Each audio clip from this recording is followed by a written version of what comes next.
spectateurs, les gars, hier, c'était la folie. Le match a commencé à 23h, c'est terminé vers 1h par là. La Côte d'Ivoire a gagné 1-0 grâce à un but de Amad Diallo qui est intervenu à la 90e minute, les gars.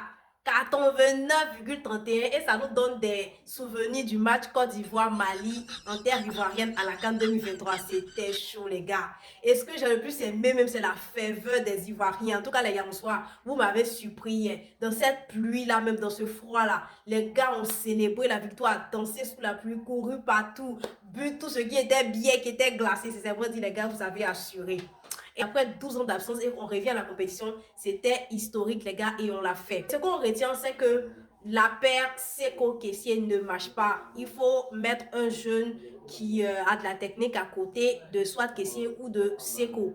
Maintenant, l'attaque, Eli Wahi ne fait pas le poids parce que le gars joue avec une telle paresse, il ne met pas de pression sur l'adversaire et tout. Mais quand un Johan Boni est rentré, nous tous nous avons senti qu'il était présent sur le terrain. Donc, pour moi, Eli Wahi doit s'asseoir un peu et on va titulariser un Johan Boni pour voir ce que ça va donner. Donc, les gars, je suis fort, je suis fière, sincèrement dit, je me suis réveillée, il était léger. Pour une première fois, un lundi, je me suis réveillée sans coup battu. Malgré que j'ai dormi à 3 heures, mais sans coup battu, sans me plaindre, sans être dépité, sans bouder, c'est une première. Je sais que tous les Ivoiriens se sont réveillés pareillement. Félicitations à nous et bientôt, on va s'offrir la victoire face à l'Allemagne.